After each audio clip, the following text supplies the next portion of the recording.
Hello friends, welcome to our YouTube channel teaching exam overload. दोस्तों, आज के session के अंतर्गत आपकी जो सीटेट दिसंबर 2023 की क्लासेस चलती हैं उसके अंतर्गत आज आपकी एसएसटी की नेक्स्ट क्लास है, जिसमें आज हम क्लास 6 पॉलिटी के चैप्टर नंबर 2 पढ़ेंगे, जिसका नाम है विविधता एवं भेदभाव। तो आज का हमारा टॉपिक क्या है? विविधता एवं भेदभाव, जो कि क्लास 6 पॉलिटी का चैप्टर नंबर 2 है। चलिए फिर सेशन को शुरू करने से पहले हमारी एक रिक्वेस्ट है कि हमारे चैनल को लाइक करें, सब्सक्राइब करें तथा ज़्यादा से ज़्यादा शेयर करें। चलिए इसमें देखते हैं पहला पॉइंट क्या है। पहला पॉइंट है, संसार में मुख्यतः 8 धर्म है। संसार में मुख्यतः 8 धर्म है और भारत में उन 8 धर्म के लोग रहते हैं। तो इसमें इंपॉर्टेंट पॉइंट क्या हो जाएगा? भारत में 8 धर्म के लोग रहते हैं और संसार में मुख्यतः कितने धर्म है? 8 धर्म है। और यहाँ 1600 से भी अधिक भाषाएं बोली जाती हैं। यहाँ 1600 से भी अधिक भाषाएं बोली जाती हैं। आगे देखते हैं, आगे अगला पॉइंट क्या है हमारा।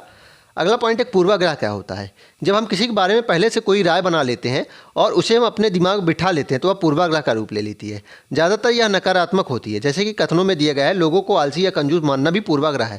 तो पूर्वाग्रह क्या होता है कि जब हम पहले से ही कोई राय बना लेते हैं तो उसे हम और उसके बाद उसे हम अपने दिमाग बैठा लेंगे तो ये पूर्वाग्रह कहलाता है। और ज़्यादातर यह नकारात्मक होगी। जैसे कि मान लीजिए आप किसी व्यक्ति से मिले और वो बोला आप लड़के हो, आप तो बीएससी ही किए होगे ना, आप क्या है साइंस स्ट्रीम से ही आप ग्रेजुएट हुए होगे, आप तो आर्ट्स ले ही नहीं सकते। अगर आप लड़की होते तब तो आप आर्ट्स ले सकते थे। तो ये क्या है? वह पहले से ही पूर्वाग्रह एक मान लिया है ना, पहले से ही राय बना लिया कि लड़का सिर्फ बीएससी कर सकता है, ग्रेजुएट साइंस से ही होगा। तो ये क्या पूर्वाग्रह होता है? इसमें क्या होता है कि पहले से ही कोई राय बना ली जाती है, उसे हम अपने दिमाग में बिठा लेते हैं। आगे देखते हैं, आगे हमारा पॉइंट अगला क्या है। अगला पॉइंट है कि ऊपर के चित्र में जो बच्चे दिखाए गए हैं उन्हें पहले विकलांग कहा जाता था। इस शब्द को बदलकर आज उनके लिए जो शब्द प्रयोग होता है वे हैं खास ज़रूरत वाले बच्चे। तो पहले इन बच्चों को विकलांग कहा जाता है, अब उनको क्या कहा जाता है? खास ज़रूरत वाले बच्चे। उनके बारे में लोगों का पूर्वाग्रह दिखाया गया है, जैसे कि लिखा गया है सिर्फ इसलिए मेरी टांगें डगमगाती हैं, लोग सोचते हैं मेरा दिमाग भी डगमगाता है। तो अगर उसकी टांगें खराब हैं, उसकी टांगें डगमगा रही हैं तो उसका दिमाग भी डगमगाएगा। ये क्या है? पूर्वाग्रह है ना। पहले से ही आप कोई राय बना ले रहे हैं, उसे अपने दिमाग में बिठा ले रहे हैं, तो ये पूर्वाग्रह है। तो विकलांग शब्द पहले जब यूज होता था, अब उसके लिए क्या शब्द यूज होता है? खास ज़रूरत वाले बच्चे। और उनके बारे में पूर्वाग्रह को यहाँ दिखाया गया है। आगे देखते हैं, आगे हमारा अगला पॉइंट होगा रूढ़िबद्ध धारणाएं क्या होती हैं। तो जब हम सभी लोगों को एक ही छवि में बांध देते हैं और उनके बारे में पक्की धारणा बना लेते हैं तो उसे रूढ़िबद्ध धारणा कहते हैं। तो जब हम सभी लोगों को एक ही तरीके से देखते हैं और उनके बारे में पक्की धारणा बना लेंगे, पक्की अपनी राय बना लेंगे, तो वह रूढ़िबद्ध धारणा होती है। कई बार किसी खास देश, धर्म, लिंग के होने के कारण किसी को कंजूस, अपराधी या बेवकूफ़ ठहराते हैं। तो कई बार किसी खास देश का अगर वह व्यक्ति है, धर्म का है या लिंग का है, तो उसके कारण हम उसके बारे में पक्की धारणा पहले से ही बना लेंगे और उसको वैसे बोलते हैं। और ज़्यादातर यह नकारात्मक ही होती है। ऐसा दरअसल उनके बारे में मन में एक पक्की धारणा बना लेने के कारण होता है।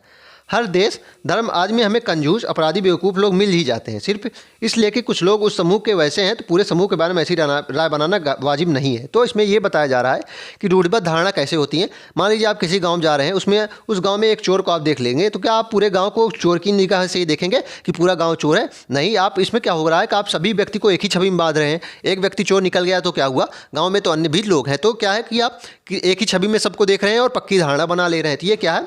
यही रूढ़िबद्ध धारणा होती है और यह गलत हो जाती है। आगे इसमें क्या दिया गया है?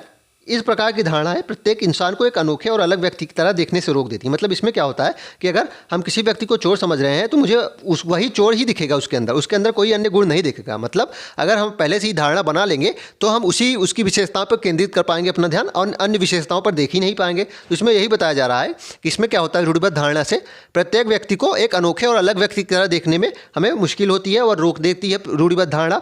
हम यह नहीं देख सकते हैं कि उस व्यक्ति के पास अपने कुछ खास गुण और क्षमताएं भी हैं। तो हम यह नहीं देख पाते हैं कुछ व्यक्ति के पास कुछ खास गुण या क्षमताएं हैं। अगर हम पहले से धारणा बना लें किसी चीज़ के बारे में तो हम सिर्फ उसी चीज़ पर ध्यान केंद्रित कर पाएंगे, उसकी अन्य विशेषताओं या गुण को देख ही नहीं पाएंगे। आगे देखते हैं अगला पॉइंट हमारा क्या है। अगला पॉइंट है दलित शब्द क्या है। दलित वह शब्द है जो नीची कहे जाने वाली जाति को लोग अपनी पहचान के रूप में इस्तेमाल करते हैं। तो दलित क्या है? दलित वह शब्द है जो नीची कहे जाने वाली, जो समाज में निम्न कही जाने वाली जाति होती है, वे लोग इस्तेमाल करते हैं। वे इस शब्द को अछूत से ज़्यादा पसंद करते हैं। वे इस शब्द को अछूत शब्द से ज़्यादा पसंद करते हैं। मतलब वे अपने आप को अछूत कहलवाना पसंद नहीं करते, उसकी जगह पर दलित कहलवाना पसंद करते हैं। दलित का मतलब होता है दबाया हुआ या फिर कुचला हुआ। दलित का अर्थ क्या होता है? दबाया हुआ या फिर कुचला हुआ। दलितों के अनुसार यह शब्द दर्शाता है कि कैसे सामाजिक पूर्वाग्रहों और भेदभावों ने दलित लोगों को दबा कर रखा। तो उन दलितों के अनुसार यह शब्द क्या दर्शाता है कि सामाजिक पूर्वाग्रह और जो विभिन्न रूढ़िबद्ध धारणाएं हैं उनके कारण उन्हें कैसे दबाया गया, कुचला गया है। सरकार ऐसे लोगों को अनुसूचित जाति के वर्ग में रखती है। सरकार ऐसे लोगों को शेड्यूल्ड कास्ट जो होती है अनुसूचित जाति में रखती है। आगे देखते हैं अगला पॉइंट क्या है। अगला पॉइंट डॉक्टर भीमराव अंबेडकर के बारे में दिया गया है। डॉक्टर भीमराव अंबेडकर जिनका जन्म कब हुआ है 1891 में और इनकी मृत्यु 1956 में हुई है। ध्यान रखिएगा, सारे पॉइंट्स इनके बारे में इंपॉर्टेंट हो जाएंगे। इन्हें भारतीय संविधान का पिता और दलित के सबसे बड़े नेता के रूप में जाना जाता है। तो इन्हें संविधान का पिता कहा जाता है और दलितों का सबसे बड़ा नेता भी इन्हें ही कहा जाता है। डॉक्टर अंबेडकर ने दलित समुदाय के अधिकारों के लिए लड़ाई लड़ी। तो डॉक्टर अंबेडकर ने दलित समुदाय के लिए विभिन्न लड़ाइयाँ लड़ी हैं उनके अधिकारों के लिए। उनका जन्म महार जाति में हुआ था। उनका जन्म महार जाति में हुआ था, जो महाराष्ट्र की एक अछूत जाति मानी जाती थी। महार लोग गरीब होते थे। महार लोग गरीब होते थे और उनके पास ज़मीन नहीं होती थी खुद की। तो महार जाति के लोग क्या होते थे, गरीब होते थे और उनके पास ज़मीन अपनी नहीं होती थी। उनके बच्चों को वही काम करना पड़ता था जो वे खुद करते थे। तो महार लोग जो होते थे वही काम कर सकते थे जो उनके पिता कर रहे थे, मतलब जो पीढ़ी दर पीढ़ी उनका कार्य चलता आ रहा था। उन्हें गाँव के बाहर रहना पड़ता था। जो गाँव की सीमाएँ बनी थी, उनके गाँव को सीमाएँ के बाहर ही रहना पड़ता था और गाँव के अंदर आने की इजाज़त नहीं थी। आगे देखते हैं। अंबेडकर अपनी जात के पहले व्यक्ति थे जिसने अपने कॉलेज की पढ़ाई की। ध्यान रखिएगा, अगर प्रश्न बनेगा कि महार जात के पहले व्यक्ति जिसने अपनी पढ़ाई कॉलेज में की तो वह अंबेडकर हो जाएंगे। और इन्होंने वकालत अपनी कहाँ से पढ़ी, इंग्लैंड में। प्रश्न ये भी बन सकता है कि अंबेडकर ने अपनी वकालत कहाँ से की, तो इंग्लैंड से की है। उन्होंने दलितों को अपने बच्चों को स्कूल कॉलेज भेजने के लिए प्रोत्साहित किया। तो उन्होंने दलित लोगों को अपने बच्चों को पढ़ाने के लिए प्रोत्साहित किया। दलितों से अलग अलग तरह की सरकारी नौकरी करने को कहा। दलितों को अलग अलग सरकारी नौकरी करने को कहा जिससे कि जाति व्यवस्था से वह बाहर निकल सकें। आगे देखते हैं।